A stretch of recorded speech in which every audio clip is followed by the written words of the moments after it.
The Master Cat, or Puss in Boots, by Charles Perrault. There was a miller who left no more estate to the 3 sons he had than his mill, his ass, and his cat. The partition was soon made. Neither the scrivener nor attorney were sent for.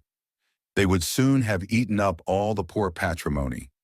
The eldest had the mill, the second the ass, and the youngest nothing but the cat. The poor young fellow was quite comfortless at having so poor a lot. "My brothers," said he, "may get their living handsomely enough by joining their stocks together. But for my part, when I have eaten up my cat and made me a muff of his skin, I must die with hunger." The cat, who heard all this, but made as if he did not, said to him with a grave and serious air, "Do not thus afflict yourself, my good master.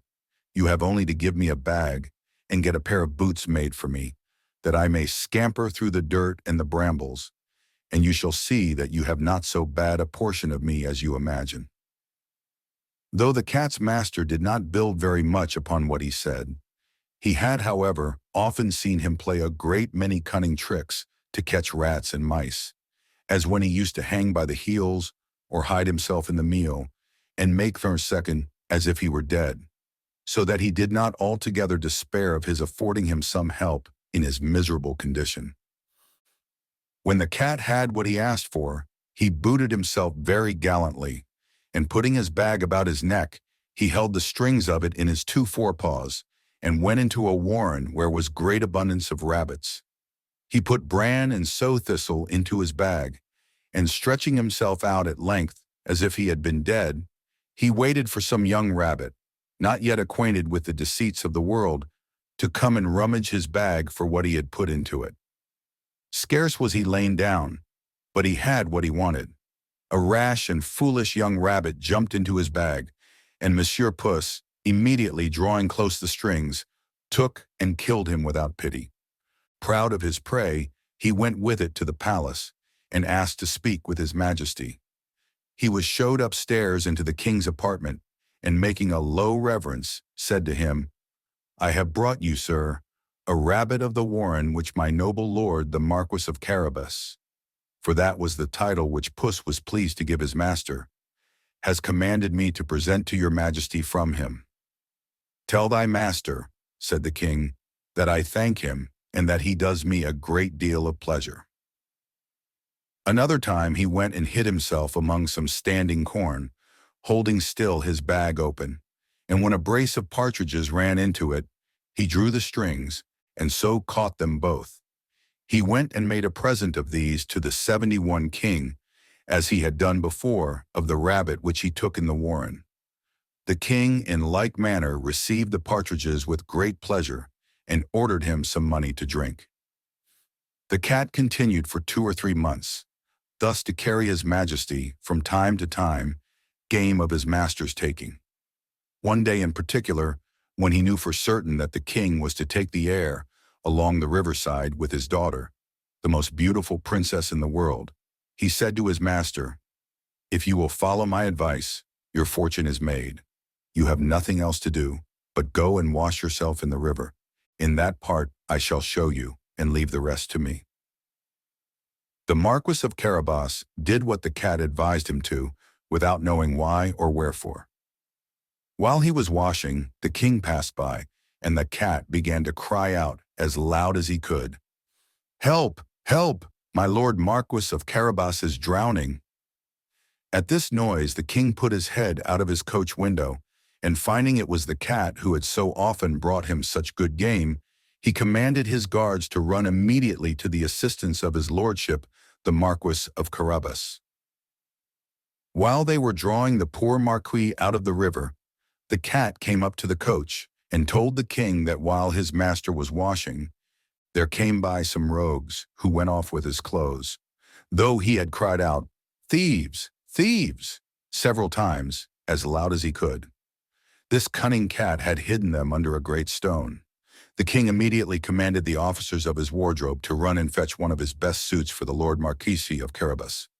The king received him with great kindness, and as the fine clothes he had given him extremely set off his good mien, for he was well-made and very handsome in his person. The king's daughter took a secret inclination to him, and the Marquis of Carabas had no sooner cast 2 or 3 respectful and somewhat tender glances. But she fell in love with him to distraction. The king would needs have him come into his coach and take part of the airing.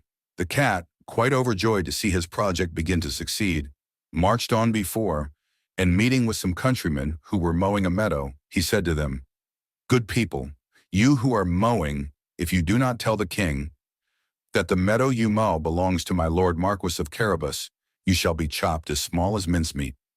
The king did not fail asking of the mowers to whom the meadow they were mowing belonged.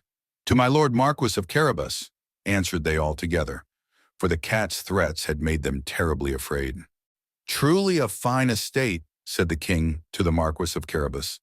"You see, sir," said the Marquis, "this is a meadow which never fails to yield a plentiful harvest every year." The master cat, who still went on before, met with some reapers and said to them, "Good people, you who are reaping, if you do not tell the king that all this corn belongs to the Marquis of Carabas, you shall be chopped as small as mincemeat." The king, who passed by a moment after, would needs know to whom all that corn, which he then saw, did belong. "To my lord Marquis of Carabas," replied the reapers, and the king again congratulated the Marquis. The master cat, who went always before, said the same words to all he met, and the king was astonished at the vast estates of my lord Marquis of Carabas. Monsieur Puss came at last to a stately castle, the master of which was an ogre, the richest had ever been known, for all the lands which the king had then gone over belonged to this castle. The cat, who had taken care to inform himself who this ogre was and what he could do, asked to speak with him, saying he could not pass so near his castle without having the honor of paying his respects to him. The ogre received him as civilly as an ogre could do and made him sit down. "I have been assured," said the cat, "that you have the gift of being able to change yourself into all sorts of creatures you have a mind to. You can, for example, transform yourself into a lion or elephant and the like." "This is true," answered the ogre very briskly, "and to convince you, you shall see me now become a lion." The Marquis gave his hand to the princess and followed the king, who went up first. The Marquis gave his hand to the princess and followed the king, who went up first. Puss was so sadly terrified at the sight of a lion so near him that he immediately got into the gutter, not without abundance of trouble and danger, because of his boots, which were ill-suited for walking upon the tiles. A little while after, when Puss saw that the ogre had resumed his natural form, he came down and owned he had been very much frightened. "I have been moreover informed," said the cat, "but I know not how to believe it, that you have also the power to take on you the shape of the smallest animals. For example, to change yourself into a rat or a mouse. But I must own to you I take this to be impossible." "Impossible!" cried the ogre. "You shall see that presently," and at the same time changed into a mouse and began to run about the floor. Puss no sooner perceived this, but he fell upon him and ate him up. Meanwhile the king, who saw as he passed this fine castle of the ogres, had a mind to go into it. Puss, who heard the noise of his majesty's coach running over the drawbridge, ran out and said to the king, "Your majesty is welcome to this castle of my lord Marquis of Carabas." "What, my lord Marquis?" cried the king. "And does this castle also belong to you? There can be nothing finer than this court, and all the stately buildings which surround it. Let us go into it, if you please." The Marquis gave his hand to the princess, and followed 75 the king, who went up first. They passed into a spacious hall, where they found a magnificent collation which the ogre had prepared for his friends, who were that very day to visit him, but dared not to enter knowing the king was there.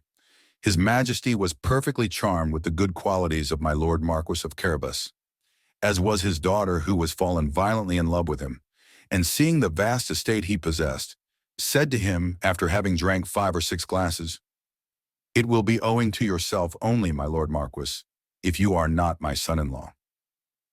The Marquis, making several low bows, accepted the honor which his Majesty conferred upon him, and forthwith in that very same day married the princess. Puss became a great lord and never ran after mice any more, but only for his diversion.